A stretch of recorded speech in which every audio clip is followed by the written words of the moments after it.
नमस्कार विद्यार्थी मित्रांनो, आजच्या व्हिडिओमध्ये आपण पोलीस भरतीच्या 2026च्या पेपरमध्ये आलेल्या मराठी व्याकरणाच्या प्रश्नांचा स्पष्टीकरणासह सराव करणार आहे। त्यामुळे जर तुम्ही पुढे होणाऱ्या पोलीस भरतीच्या पेपरसाठी तयारी करताय आणि तुम्हाला यावर्षी आलेल्या मराठी व्याकरणाच्या प्रश्नांचा सराव करायचा आहे, तो देखील स्पष्टीकरणासह, तर हा व्हिडिओ पूर्ण पहा आणि आवडल्यास व्हिडिओला लाईक करा। सुरुवात करूयात आजच्या प्रश्नांना। या ठिकाणी पहिला प्रश्न आहे, सज्जन या शब्दातील संधीचा प्रकार कोणता? आता याच्यामध्ये पहा काय होतं सज्जनमध्ये, सत अधिक जन, म्हणजे या ठिकाणी काय झालं, त पुढे ज येतो, म्हणजे दोन्ही व्यंजन आहेत म्हणून काय झाले, व्यंजन संधी झाली। म्हणजे आपलं उत्तर काय असणार आहे, सज्जनमध्ये व्यंजन संधी आलेली आहे, कारण या ठिकाणी एकत्र येणारे त आणि ज दोन्ही व्यंजन आहेत।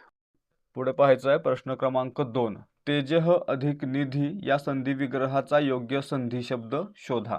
या ठिकाणी काय दिसतंय, तर विसर्ग दिसतोय आणि विसर्गापुढे न आलेला आहे। लक्षात ठेवायचं आहे, जेव्हा विसर्गाच्या आधी अ असतो आणि विसर्गाच्या नंतर कोणतंही मृदू व्यंजन येतं, त्यावेळी काय होतं, विसर्गाचा उ होतो आणि तो आधीच्या अ मध्ये मिसळून त्यांचा ओ तयार होतो। इथं या ठिकाणी पहा काय झालं, या ठिकाणी विसर्गाच्या आधी अ आहे, अधिक विसर्ग आणि त्याच्यानंतर आलं मृदू व्यंजन न, अशा वेळी काय होणार आहे, तर विसर्गाचं रूपांतर उ मध्ये होतं आणि तो उ आहे तो या अ मध्ये मिसळून त्याचा काय बनतो, अ अधिक उ बरोबर ओ बनतो आणि तो त्याच्या आधीच्या अक्षराला जोडला जातो। म्हणजे काय झालं, तेजह अधिक निधी काय होतो, तेजोनिधी, म्हणजे आपलं उत्तर पर्याय बी असणार आहे। लक्षात ठेवायचं आहे, विसर्गाचा काय झाला, उ झाला आणि अ सोबत मिळून त्याचा ओ होऊन तो ज ला जोडला गेला, त्यामुळे या ठिकाणी पर्याय बी आपलं उत्तर असणार आहे। प्रश्न क्रमांक 3, योग्य जोड्या जुळवा। अ गट आणि ब गट, अ गटामध्ये आहे, ज्याला कर नाही त्याला डर कशाला। या ठिकाणी पहा कर आणि डर हे दोन काय आहेत, या ठिकाणी पहा कर हा एक धातू आहे आणि जर धातूचा वापर किंवा धातूपासून बनलेल्या शब्दाचा वापर जर नामासारखा झाला तर त्याला काय म्हणायचं, धातू साधित नाम म्हणायचं। म्हणजे या ठिकाणी काय झालं, कर आणि डर काय झाले, धातू साधित नाम, म्हणजे अ साठी असणार आहे 4। ब पहा, माझ्या आईने 16 गुरुवारचे व्रत केले। या ठिकाणी पहा, जेव्हा गुरुवार हे एकवचनी असतं तेव्हा ते विशेष नाम असतं आणि मित्रांनो जेव्हा विशेष नामाचं अनेकवचन होतं तेव्हा त्याचं विशेष नाम न राहता काय बनतं, सामान्य नाम बनतं। म्हणजे या ठिकाणी जेव्हा गुरुवारचं अनेकवचन झालं तेव्हा काय झालं, त्याचं सामान्य नाम झालं। म्हणजेच या ठिकाणी काय असणार आहे, ब साठी 3 असणार आहे। पुढे क पहा, नुसती हुशारी काय कामाची। आता मित्रांनो एखाद्याची हुशारी आहे त्याला आपण स्पर्श करू शकतो का, नाही करू शकत, आणि मित्रांनो ज्या नामाला आपण स्पर्श करू शकत नाही त्याला काय म्हणायचं, भाववाचक नाम, म्हणून क साठी 2 असणार आहे। आणि मित्रांनो ताजमहल ही एक अतिसुंदर इमारत आहे। या ठिकाणी इमारत हे सामान्य नाम आहे आणि त्याच्यासाठी ताजमहल हे काय आहे, विशेष नाम आहे। म्हणजे ड साठी 1 असणार आहे। म्हणजे आपलं उत्तर 4 3 2 1, म्हणजेच पर्याय ए आपलं उत्तर असणार आहे। ठीक आहे, 4 3 2 1। पुढे प्रश्न क्रमांक 4, माणसाने इतरांचा द्वेष करू नये या वाक्यातील अधोरेखित शब्दाचा प्रत्यय कोणत्या विभक्तीचा आहे, अधोरेखित शब्द आहे माणसाने आणि याच्यामध्ये माणूस या नामाला ने हा प्रत्यय लागला। ने हा प्रत्यय कोणत्या विभक्तीचा असतो, तृतीयेचा, म्हणजे आपलं उत्तर पर्याय बी असणार आहे। लक्षात ठेवायचे तृतीयचे प्रत्यय कोणते, एकवचनामध्ये नेईशी, एक वचनामध्ये ने एशी आणि अनेक वचनामध्ये नेही एशी। ठीक आहे, द्वितीयाचे प्रत्यय कोणते आहेत, सलाते सलनाते, चतुर्थीचे पण सलाते सलनाते आणि पंचमीचे प्रत्यय आहेत दोन्ही वचनामध्ये ऊन आणि हुन। ठीक आहे। प्रश्न क्रमांक 5, टेबलावरील ती माझी वही आहे या वाक्यातील सर्वनामाचा प्रकार ओळखा। या ठिकाणी पहा, जेव्हा आपल्याला जवळची किंवा दूरची वस्तू दाखवायची असते तेव्हा त्या ठिकाणी ज्या सर्वनामांचा वापर होतो त्यांना दर्शक सर्वनाम म्हणतात आणि या ठिकाणी पहा ती हे काय आहे, दर्शक सर्वनाम या वाक्यामध्ये आलेलं आहे। म्हणजे आपलं उत्तर पर्याय डी। दर्शक सर्वनाम कोणती आहेत, तर तो ती ते आणि हा ही हे। समजा आपल्याला जवळची वस्तू दाखवायची आहे तर आपण काय करणार, आपण म्हणणार हा मुलगा, ही वही असं म्हणणार आपण। ठीक आहे, तेव्हा या ठिकाणी हा ही असेल तर काय, जवळची वस्तू दाखवायची आहे म्हणून हे आहे दर्शक सर्वनाम आहे। त्यासोबत जर आपल्याला दूरची वस्तू दाखवायची असेल तर त्याला काय म्हणणार, तो ती ते। या ठिकाणी तो ती ते काय आहेत, दूरची वस्तू दाखवणारे दर्शक सर्वनामे। ठीक आहे, पुढे पाहूयात प्रश्न क्रमांक 6, विनय या शब्दापासून तयार झालेले विशेषण कोणते। मित्रांनो विनय हे काय आहे, तर एक नाम आहे आणि भाववाचक नाम देखील आहे आणि मित्रांनो ज्या ठिकाणी त्याला प्रत्यय लागून त्याचं विनयशील हे विशेषण तयार होत आहे। म्हणजे आपलं उत्तर पर्याय बी असणार आहे। विनयला विनम्रता समानार्थी आहे. ठीक आहे. प्रश्न क्रमांक 7, सूर्य मावळत आहे या वाक्याचा पूर्ण भविष्यकाळ करा. या ठिकाणी पहा, पूर्ण भविष्यकाळ म्हणजे क्रिया भविष्यकाळामध्ये पूर्ण झालेली असेल, म्हणजे शेवटी काय असणार आहे, केला असेल, केली असेल किंवा केले असेल. म्हणजे ला ली ले अधिक असेल, ला ली ले अधिक असेल त्या अशा ठिकाणी काय म्हणायचं, पूर्ण भविष्यकाळ. म्हणजे या ठिकाणी मावळलेला असेल, ला असेल, पूर्ण भविष्यकाळ म्हणजे पर्याय सी. केला असेल, झाला असेल, केली असेल, याला काय म्हणायचं, पूर्ण भविष्यकाळ. सूर्य मावळेल हा काय झाला, साधा भविष्यकाळ. सूर्य मावळत असेल, अपूर्ण किंवा चालू भविष्यकाळ. आणि सूर्य मावळला हा साधा भूतकाळ आहे. ठीक आहे. प्रश्न क्रमांक 8, करीजे, बोलीजे, जाईजे अशी क्रियापदरूपे कोणत्या प्रयोगाच्या उपप्रकारात आढळतात. आता या ठिकाणी पहा, ज्या प्रयोगामध्ये, ज्या वाक्यामध्ये करीजे, बोलीजे, जाईजे, देईजे, घेईजे यासारखी रूपं असतात, क्रियापदाची रूपं असतात, त्या ठिकाणी प्राचीन किंवा पुराण कर्मणी प्रयोग असतो. म्हणजे आपलं उत्तर काय असणार या ठिकाणी, ही जी क्रियापदाची रूपं आहेत ती कर्मणी प्रयोगाचा उपप्रकार प्राचीन किंवा पुराण कर्मणी प्रयोगामध्ये येतात. म्हणजे आपलं उत्तर पर्याय सी असणार आहे. प्रश्न क्रमांक 9, नापसंत या शब्दाचा समास ओळखा. याच्या ठिकाणी पहा, नापसंत म्हणजे पसंत नसलेला. याच्यामध्ये काय झालं तर दुसरं पद महत्त्वाचं आहे आणि त्यासोबतच या ठिकाणी पहिलं पद काय आहे, नकारार्थी आहे. आणि मित्रांनो, पहिलं पद नकारार्थी असेल आणि दुसरं पद महत्त्वाचं असेल तर त्या ठिकाणी तत्पुरुष समास असतो, नत्र तत्पुरुष समास असतो. म्हणजे आपलं उत्तर पर्याय सी. लक्षात काय ठेवणार, दुसरं पद महत्त्वाचं असेल तर तत्पुरुष समास, आणि जर त्याच्यातील पहिलं पद नकारार्थी असेल तर त्या ठिकाणी नत्र तत्पुरुष समास. प्रश्न क्रमांक 10, योग्य विरामचिन्हे दिलेले वाक्य ओळखा. सोड मला, तो जोराने ओरडला. त्या ठिकाणी पहा, तो जोराने ओरडला म्हणजे काय, तर तो जे काही बोलला त्याचे तोंडचे शब्द आपल्याला आहे असं दाखवायचे आहेत. म्हणजे काय करू आपण, तो जे बोलला ते दुहेऱ्या उतरचिन्हामध्ये लिहू. म्हणजे या ठिकाणी आपलं उत्तर काय असणार आहे, पर्याय बी. सोड मला दुहेऱ्या उतरचिन्हामध्ये तो जोराने ओरडला. आपण या ठिकाणी काय केलं तर बोलणाऱ्याचे तोंडचे शब्द आहे असं दाखवण्यासाठी त्यांचा वापर दुहेऱ्या उतरचिन्हामध्ये केलेला आहे. ठीक आहे.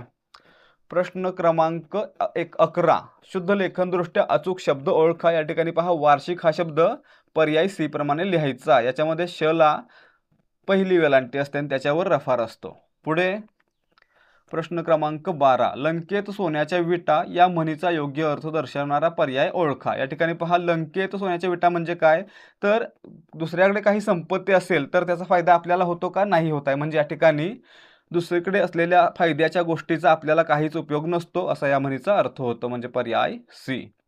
प्रश्न क्रमांक 13, वाचाळ या शब्दाचा विरुद्धार्थी शब्द ओळखा. मित्रांनो, वाचाळ म्हणजे काय, जो बडबडतो, खूप जास्त बडबडतो, निरर्थक बडबड करतो असा. त्याला विरुद्धार्थी काय असणार आहे, न बोलणारा म्हणजे अबोल. वाचाळा विरुद्धार्थी काय असतो, अबोल. पर्याय सी. प्रश्न क्रमांक 14, खालीलपैकी कोणता शब्द निपुण या शब्दाचा समानार्थी शब्द नाही. मित्रांनो, निपुण म्हणजे निष्णात, कुशल, पारंगत, पटाईत. परंतु निरामय म्हणजे काय, निरोगी किंवा आरोग्य संपन्न. म्हणजे या ठिकाणी काय झाला, निरामय हा शब्द निपुणचा समानार्थी नाही. म्हणजे पर्याय सी आपलं उत्तर आहे. प्रश्न क्रमांक 15, म्यानातून उसळे तलवारीची पात या वाक्यातील काव्यरस ओळखा. आता मित्रांनो, एखाद्या ठिकाणी जर शौर्य किंवा धाडसी वृत्ती किंवा उत्साह दाखवलेला असेल तर त्या ठिकाणी लक्षात ठेवायचं वीररस असतो. कोणता रस, वीररस. म्हणजे पर्याय डी. शौर्य, उत्साह, लढाई असेल तर वीररस. प्रश्न क्रमांक 16, योग्य जोड्या ओळखा. पाणी पडणे, वाया जाणे. पाणी पाजणे, पराभव करणे. पाणी सोडणे, त्याग करणे. आणि पाणी मुरणे, संशयाला जागा असणे. म्हणजे आपलं उत्तर काय असणार आहे, 2 1 4 3. 2 1 4 3 कुठं आलेला आहे, तर पर्याय बी मध्ये आलेला आहे.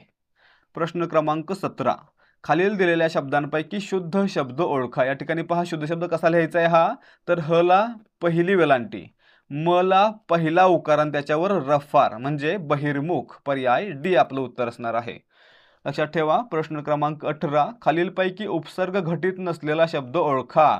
उपसर्ग घटित म्हणजे काय, समजा एखाद्या शब्दाच्या अगोदर एखादा अक्षर किंवा एखादा शब्द जोडला गेला तर त्याला म्हणायचं उपसर्ग आणि पूर्ण शब्दाला म्हणायचं उपसर्ग घटित. म्हणजे या ठिकाणी जर आधी शब्द लागला असेल तर तो उपसर्ग घटित, आणि मित्रांनो जर नंतर शब्द लागला असेल तर तो काय झाला, प्रत्यय घटित. मग या ठिकाणी पहा, टाक पासून टाकाऊ, टाक क ला काय झाला, आऊ लागला. ठीक आहे, म्हणजे काय झालं या ठिकाणी, आऊ हा प्रत्यय लागला, आणि प्रत्यय लागला असेल तर त्याला म्हणायचं प्रत्यय घटित, उपसर्ग घटित नाही, म्हणजे आपलं उत्तर पर्याय ए असणार आहे. इतर ठिकाणी पहा,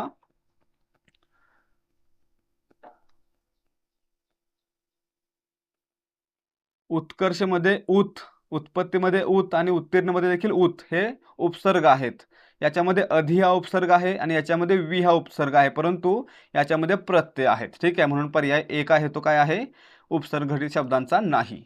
प्रश्न क्रमांक 19, मरणात खरोखर जग जगते या वाक्यातील अलंकार ओळखा. आता या ठिकाणी पहा, मरणे आणि जगणे दोन्ही गोष्टी एकमेकांच्या विरोधार्थी आहेत. आणि मित्रांनो, ज्या ठिकाणी वरवर विरोध केलेला असतो म्हणजे विरोधार्थी शब्द वापरलेले असतात, परंतु आतून एक गुप्त संदेश दिलेला असतो, त्याला म्हणायचं विरोधाभास अलंकार, म्हणजे आपलं उत्तर पर्याय बी असणार आहे. जर वाक्यामध्ये एकमेकांचे विरोधार्थी शब्द दिले असतील तर त्याला म्हणायचं विरोधाभास अलंकार. दृष्टांत कधी असतो, जेव्हा एखादी गोष्ट पटवून देण्यासाठी त्याच अर्थाचं उदाहरण किंवा दाखला दिला जातो तेव्हा त्या ठिकाणी म्हणायचं दृष्टांत अलंकार. उत्प्रेक्षा कधी उपमेय हे उपमानच आहे हे दर्शवण्यासाठी जणू गमे वाटे भासे या शब्दांचा वापर झाला असेल तर त्या ठिकाणी उत्प्रेक्ष अलंकार. आणि सार कधी, जेव्हा काही गोष्टी चढत्या किंवा उतरत्या क्रमाने मांडल्या असतील तर त्या ठिकाणी सार अलंकार. प्रश्न क्रमांक 20, जो जे वांछील तो ते लाहो या वाक्याचा प्रकार ओळखा. या ठिकाणी पहा, जो, तो, जर, तर, जरी, तरी, जसा, तसा, जसे, तसे यासारखी जोडीने येणारी उभयान्वी अव्यय वाक्यामध्ये आले असतील तर ते वाक्य 101% मिश्र वाक्य असतं, म्हणजे आपलं उत्तर या ठिकाणी काय आहे, पर्याय बी मिश्र वाक्य आहे. लक्षात ठेवायचं, मिश्र वाक्य कधी बनतं, जेव्हा एक प्रधान वाक्य आणि एक किंवा अधिक गौण वाक्य एकमेकांसोबत जोडली जातात तेव्हा त्या ठिकाणी मिश्र वाक्य तयार होतं. प्रश्न क्रमांक 21, सेतुबंध हा ग्रंथ खालीलपैकी कोणी लिहिला. या ठिकाणी पहा, सेतुबंध हा ग्रंथ रावण वधावर किंवा रावणाकडे जाताना, लंकेला जाताना रामांनी जो सेतू बांधला त्यासंबंधी आहे. आणि मित्रांनो, हा लिहिलेला आहे वाकटक घराण्याचा राजा प्रवरसेन यांनी, म्हणजे आपलं उत्तर पर्याय बी असणार आहे. वाकटक राजवंशाचे राजे प्रवरसेन यांनी सेतुबंध हा ग्रंथ लिहिलेला आहे. याचं दुसरं नाव काय आहे, रावण वध किंवा रावण वध. ठीक आहे. प्रश्न क्रमांक 22, खालीलपैकी आर्यन गटातील भाषा कोणत्या. मित्रांनो, आर्यन गटातील भाषा कोणत्या आहेत तर त्याच्यामध्ये आली सर्वात पहिल्यांदा संस्कृत, त्याच्यासोबतच संस्कृतपासून बनलेल्या किंवा संस्कृतचा प्रभाव असणाऱ्या इतर भाषा कोणत्या कोणत्या, मराठी, हिंदी, फारसी, गुजराती, म्हणजे आपलं उत्तर पर्याय ए असणार आहे. लक्षात ठेवायचं आहे, मराठी, हिंदी, संस्कृत, गुजराती, बंगाली या भाषांवर आर्यन गटाचा प्रभाव आहे, म्हणजे आपलं उत्तर या ठिकाणी पर्याय ए असणार आहे. पुढचा प्रश्न पहा, प्रश्न क्रमांक 23, खालीलपैकी द्रविडियन गटातील भाषा कोणत्या. द्रविडियन भाषा कोणत्या आहेत तर महत्त्वाच्या 4 भाषा लक्षात ठेवायच्या आहेत. द्रविडियन गटामध्ये जवळजवळ 70 अधिक भाषा आहेत, 70 पेक्षा अधिक भाषा आहेत, परंतु महत्त्वाच्या 4 आहेत, तमिळ, तेलुगू, कानडी आणि मल्याळम, म्हणजे आपलं उत्तर काय असणार आहे, पर्याय डी. 70 पैकी महत्त्वाच्या 4 कोणत्या लक्षात ठेवायच्या आहेत, तमिळ, तेलुगू, कानडी, मल्याळम. ठीक आहे. प्रश्न क्रमांक 24, मराठी भाषा गौरव दिन कधी असतो. या ठिकाणी पाहायचं आहे, दरवर्षी कुसुमाग्रज यांचा जन्मदिवस म्हणजेच 27 फेब्रुवारी हा दिवस मराठी भाषा गौरव दिवस म्हणून साजरा केला जातो, म्हणजे आपलं उत्तर या ठिकाणी पर्याय सी असणार आहे, 27 फेब्रुवारी. कधीपासून, 2013 पासून. त्यासोबतच पुढचा प्रश्न येऊ शकतो की मराठी अभिजात भाषा दिवस कधी साजरा केला जातो तर या ठिकाणी पाहायचं आहे, 2024 साली 3 ऑक्टोबर रोजी मराठी भाषेला अभिजात भाषेचा दर्जा मिळाला, म्हणून या दिवशीच म्हणजे 3 ऑक्टोबरला दरवर्षी मराठी अभिजात भाषा दिवस म्हणून साजरा केला जातो. ठीक आहे. फक्त कुठे केला जातो, महाराष्ट्रामध्ये. प्रश्न क्रमांक 25, वाक्य म्हणजे काय. वाक्य म्हणजे शब्दांचा अर्थपूर्ण समूह, म्हणजेच अर्थपूर्ण बोलणे, पर्याय बी.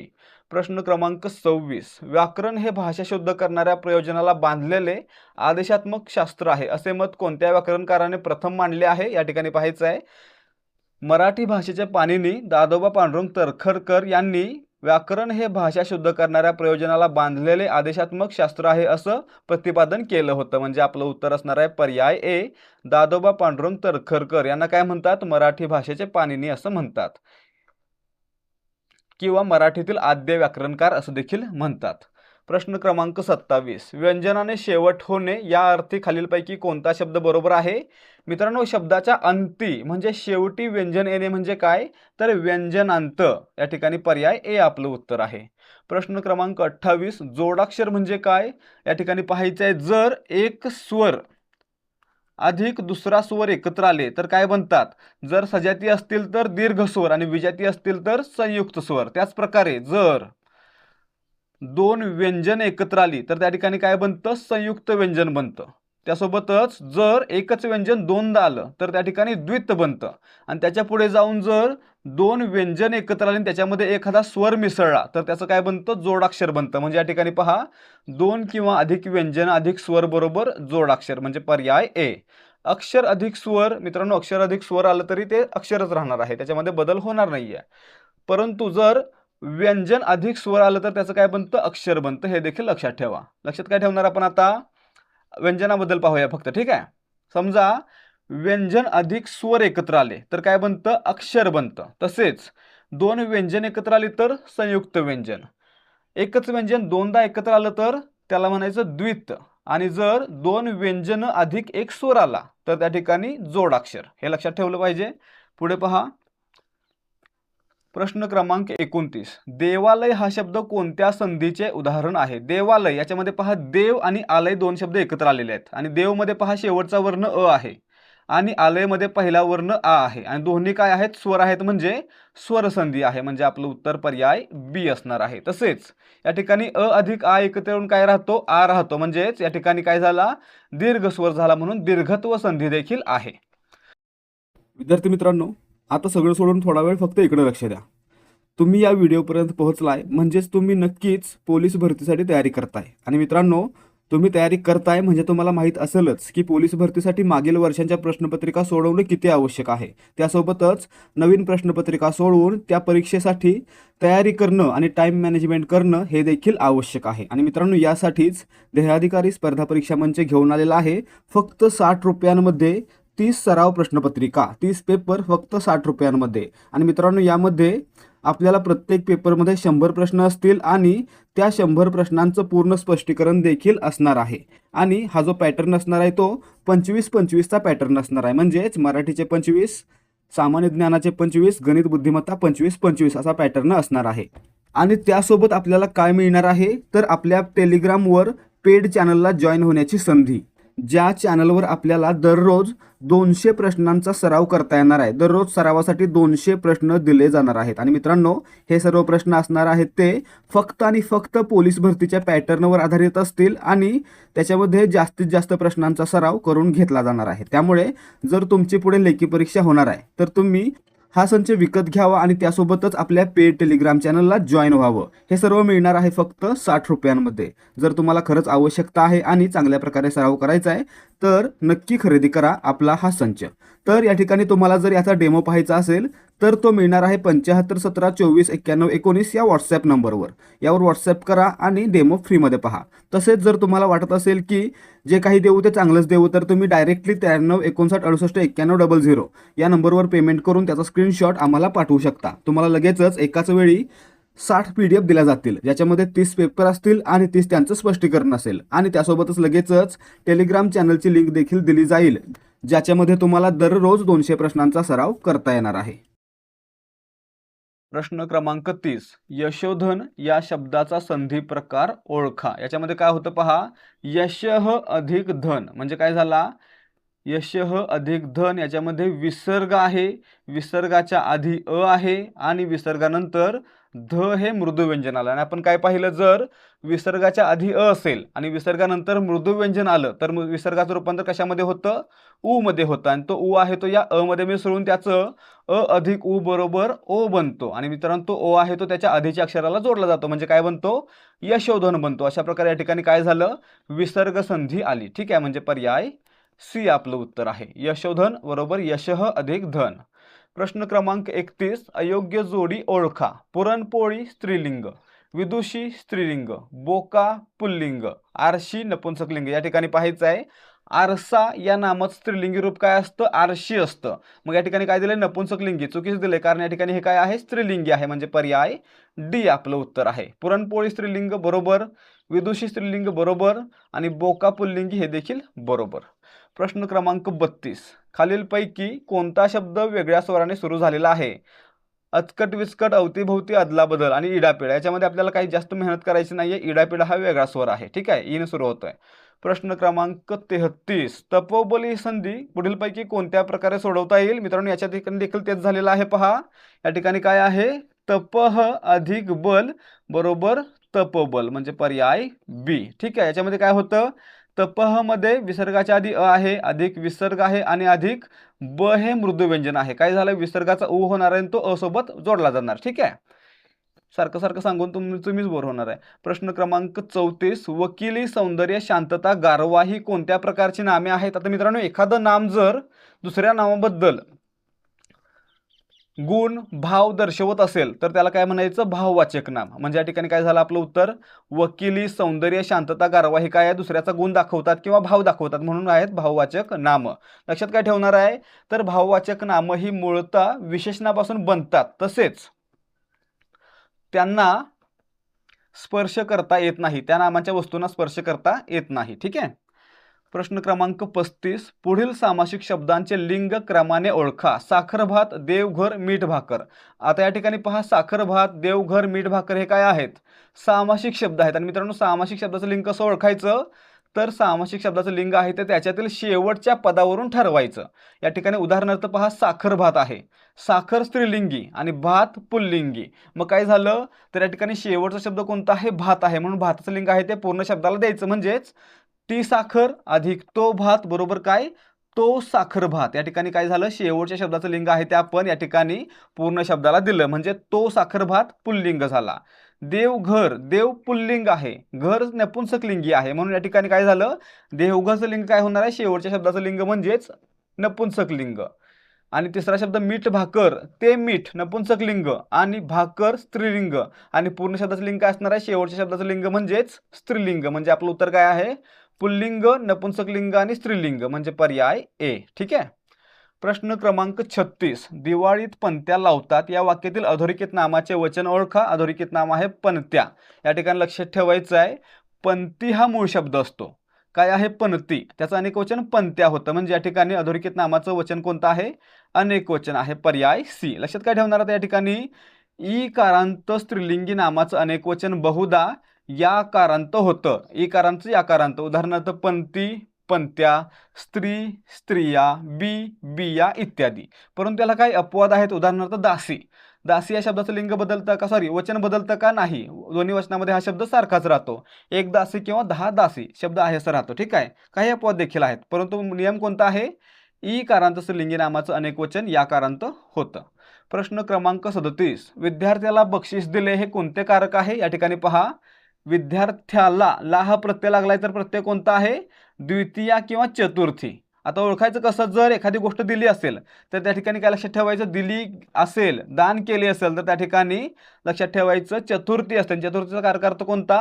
संप्रदान. म्हणजे आपलं उत्तर या ठिकाणी काय असणार आहे? पर्याय बी. एखादी वस्तू दिली किंवा दान केली तर त्या ठिकाणी संप्रदान कारक अर्थ असतो. चतुर्थी कोणती असते? विभक्ती कोणती असते? चतुर्थी असते. प्रश्न क्रमांक 38. खालीलपैकी सत्यानाश या शब्दाचा समानार्थी नसलेला शब्द ओळखायचा आहे. विनाश, नायनाट, उच्छेद याचा अर्थ काय असतो? सत्यानाश. परंतु अविनाश हा शब्द याला समानार्थी आहे का? नाही. म्हणजे पर्याय डी आपलं उत्तर असणार आहे.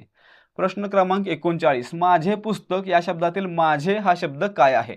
या ठिकाणी पहा, माझे पुस्तक या ठिकाणी मी हे सर्वनाम आपल्याला माहित आहे. या सर्वनामापासून माझे हे विशेषण बनलेलं आहे. म्हणजे काय झालं? सर्वनाम साधित किंवा सार्वनामिक विशेषण. म्हणजे आपलं उत्तर या ठिकाणी पर्याय ए असणार आहे. मी पासून माझे हे सार्वनामिक किंवा सर्वनाम साधित विशेषण तयार होतं. पुढे पहा, प्रश्न क्रमांक 40. फिकट पिवळे फूल मला आवडते या वाक्यातील विशेषण कोणते? आता मित्रांनो, विशेषण म्हणजे काय? नामाबद्दल अधिक माहिती सांगून नामाची व्याप्ती मर्यादित करणाऱ्या विकारी शब्दाला काय म्हणायचं? विशेषण म्हणायचं. उदाहरणार्थ फूल या नामाबद्दल फूल कसं आहे हे दाखवणारे शब्द कोणते आहेत? फिकट पिवळे. म्हणजे फिकट पिवळे काय झालं या वाक्यातील? विशेषण झालं. म्हणजे आपलं उत्तर पर्याय बी असणार आहे. तर विद्यार्थी मित्रांनो, या ठिकाणी आजचे प्रश्न समाप्त होत आहेत. जर तुम्हाला आजच्या प्रश्नांची उत्तर आणि स्पष्टीकरण आवडलं असेल तर व्हिडिओला लाईक करा आणि याच प्रकारचे व्हिडिओ पाहण्यासाठी आपल्या चॅनलला सबस्क्राईब करा. भेटूयात पुढच्या भागामध्ये. जय हिंद, जय भारत आणि जय महाराष्ट्र.